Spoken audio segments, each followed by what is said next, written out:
Oof. Look at those.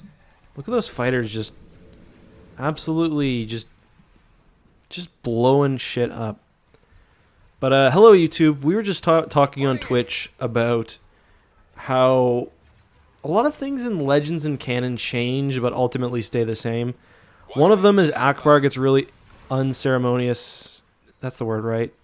Really unceremonious deaths. In Legends, he basically just dies off screen. Like, he helps with the Battle of Ebok, and then they're just like, oh yeah, by the way, Akbar died. Everyone's just like, ah, he died. And I think he actually lives a little bit long. Yeah, because when's the new canon set? Like 30 ABY, and then Legends, he dies in like 25 or 26 ABY. So he's actually a little bit older. But in canon, he's like sitting by the pool all the time, and like he's just like old as hell. And if you guys think Akbar had a bad go in canon, in Legends things are way, way worse. First of all, Mon Cala gets like destroyed like 10 different times. It gets messed up by the World Devastators. It gets messed up by Dala. Later it gets attacked. Speaking of, look at this Home 1 model. Oof, it's beautiful. And then later on, of course, it gets attacked by the Sith, and there's like the whole genocide of the Mon Cala thing, which is not really good for that species. But he also gets, at one point, he gets accused of destroying, well, he gets blamed for destroying like this cultural artifact and killing a few dozen people. And he also gets accused of being a spy a few times, most notably, I guess, during the Thrawn trilogy. So, Akbar just has like a really bad go. We are talking about Legends, right? Did I say canon? Anyway, that's all Legends. Sorry. In canon, you know, we don't really know what he did. Presumably some stuff for the New Republic, then he died. Which is also not super cash money, but at least he didn't have all those hardships. In Legends, they're like very clear too. They go out their way to be like, yeah, Akbar had no family. Akbar had no friends. Yeah, although Silgal, his niece, I think, does become a Jedi Master. She's one of my favorite Jedi Masters. I think she's his niece. She's somehow related to him. But another thing that kind of sparked this discussion, where things change but they don't really between Legends and canon, is, ooh, where's Dala? Where'd she pop in? All the way over here, I guess? Huh. Let's send the fighters after her. Is Han and Leia being bad parents? So, like, in Legends, like, Jason, Jaina, and Anakin saw Han and Leia for, like, maybe 25 minutes during their childhood. And as someone else said, the rest of the time they were just like, yeah, go with the nanny droid. Or go with Winter, who is, like, a former rebel spy and wife of Tycho. In the Legacy of the Force series, there's actually a bit, too, where Jason is kind of pissed too. He's like, yeah, you guys didn't spend any time with me. And yeah, he just spends a lot of his childhood basically like being kidnapped. He gets kidnapped a bunch of times, being kidnapped or being trained by Luke or whatever else. And then after Jason dies, Legacy of the Force does a bunch at the end, does a bunch of really weird things that make no sense. There's really three big ones. First, Natasi Dala, literally this Imperial commander that I'm fighting right now, is made Chief of State of the Galactic Alliance, which is like the former New Republic. It makes no sense because she literally tried to genocide the Jedi on Yavin, and Luke and everyone just kind of agrees with it. They're like, yeah, she's been in hiding for like a couple decades, but everyone could agree on her. So that's a bit odd.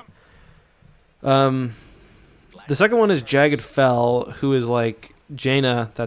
She's one of the souls. I'm purposely not destroying this, by the way. Jaina's, they're not really dating at the time, but her later husband, Jag, is made chief, I don't know, I forget what the title is, but basically Chief of State of the Imperial Remnant, which still technically exists at that point. Despite the fact that he wasn't really an Imperial, he worked for the Chiss. And then the other one is Jason's daughter, Alana, daughter of Jason and Tenel Ka, Han and Solo just kind of adopt her. They're like, yeah, we're gonna adopt her because she might die otherwise, which is basically their excuse. And they're like, at that point, Han's in his 70s, and Han's like, okay, Han and Leia actually are both like, okay, now's our chance. We can actually be real parents. We're not going to do anything crazy. And like, Fate of the Jedi is when this all happens. And then they're like, actually, let's go to Kessel. Actually, let's go do all these things. Let's go to Dathomir. And they always just like leave Alana, or they call her Amelia, to hide her name, or to hide her true birthright. They're just like, yeah, C-3PO will watch her. So that ultimately becomes C-3PO's job in much of the... I'm kind of trying to get this Venator killed so I can try out this new, the Pride of the Core, which I'm pretty sure is just a... Bellator model. Look at those shots fly. But it is kind of nice to see like Han and Leia actually try to like raise a child, because like even in like Thrawn trilogy, well, I guess the twins are born in Thrawn trilogy, but I don't know, just like everything that Jaina and Jason are in, they're just like, yeah, they're with Chewbacca. They're with the Nogri. So Fate of the Jedi is weird because it like really gets into their personal lives. It's like every day Han likes to watch the news at 6 a.m. and he likes his specific show because it doesn't have that much spin on it. There's a lot of weird stuff in Fate of the Jedi, like Luke gets like arrested and kicked out of Coruscant, basically, because they blame him for Jason turning to the dark side. So they're like, yeah, you're gone. They kick him out of Coruscant. He gets a lawyer, and his lawyer is Nawara Ven, who's like the Twi'lek lawyer from the Rogue Squadron books. Also, the Home One is an absolute beast in this game. But yeah, so they have Nawara Ven as his counsel, and what else weird happens?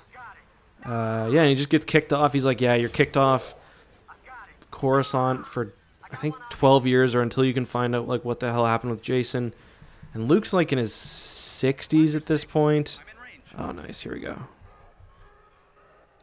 It's always a good sign when a ship is so big it screws your game up. Smooth it out. Here we go. Oh yeah, so this is a Bellator with a slightly different back end. But I have a whole video to talk about, like I want to do on Old Man Han, because Old Man Han in Fate of the Jedi is like, I've actually want to do an entire video on him being the most overpowered character in Star Wars, because he's in his 70s, and at one point he gets into a fist fight. He's got no weapons. He gets into a fist fight with two fully armored Mandalorians in Beskar steel, which is basically like their lightsaber resistant material. It's super tough. He like punches one in the throat and manages to subdue him, and then like, yeah, it's just, it's something else. I'll say that. But I guess, so I said some things never change between Legends and canon. So I mean, we don't know as much about Han being a neglectful parent, or Han and Leia being neglectful parents in Legends and canon, but we do know that Leia didn't tell Ben about like his true parentage, and he had to find out on the holonet. Basically, it's basically like Perez Hilton or like Keemstar tells you that Darth Vader's your father or your grandfather, which I think is quite a funny image. What do we want to build? Let's do the Secutor. Reinforcements en route. And then, of course... Oh, there's also another overpowered Han one I just remembered, but... What do you need? And then they're like, yeah, Luke, you can have him. You can have our son. I mean, they do the same thing in Legends, so it's just like, some things never change. I do kind of like, the more I read, or the more I like really pay attention to canon, the more it just seems to be like, they really did take a lot of Legends aspects, like... It honestly is like a Dark Empire reboot, like with cloned Palpatine or some form of Palpatine returning. Basically, Empire is presumed dead, purposefully fractures itself, which is what Palpatine does. I'll be talking about that in my video tomorrow, with his, what do they call it again? The, like the Imperial Civil War, basically. Then he comes back from some secret area that no one knows about with like a super powerful fleet. Reinforcements available. So that's basically what's going on with canon. New technology that's like untouchable. Lots of weird dark side powers. The kind of the whole feel of everything changing. Is next. So, yeah, you heard it here first. Nothing. The new trilogy is a Dark Empire reboot. Space station. So an under episode, attack. I guess that means episode 9 will be Empire's End. So we can expect the Han Solo to somehow kill Palpatine. You heard it here from me first. Because people don't really know this, or people who haven't read the book don't know this. Han Solo is actually the one, the comic book I should say. Han Solo is actually the one who lands the final blow on Palpatine. He shoots him with his blaster because Palpatine's like, "Kill me," because he wants to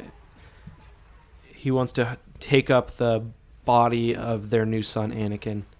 So he's like, "Kill me," and then Han does, and then Empatejehos Brand, who is one of many Jedi introduced in that comic. He intercepts, like he like pick sixes Palpatine's soul and like drags him to hell. And that is that's basically how Empire's End and the Dark Empire trilogy are finished off. So that's what we should expect in episode 9. I guess the one other overpowered Han moment I want to mention before I end this little ranty video is they go to Dathomir, and at this point Han's like in his 70s, and he is the best shot on the entire planet. He hits 80 out of 80 targets firing from the hip, basically. He's a machine. And Lando also gets his wife pregnant when he's in his 70s, and she's got to be at least in her 50s. So that's a bit weird. Anyway, this is going to be a new series I'm going to try to do.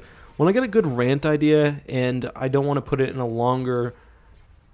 I don't want to put it in a full video on my main channel. I don't want to do a whole gameplay thing on my second channel. I want to do it here. Some of them are going to be planned. Some of them will be off the cuff.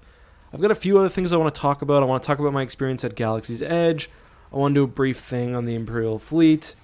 And yeah, so if there's something you'd like to hear me rant about, and this goes for you too, Twitch, let me know. And if we're just streaming and it sounds like fun, I'll just hit record and I'll upload it for you guys to enjoy. Anyway, until next time, may the Force be with you.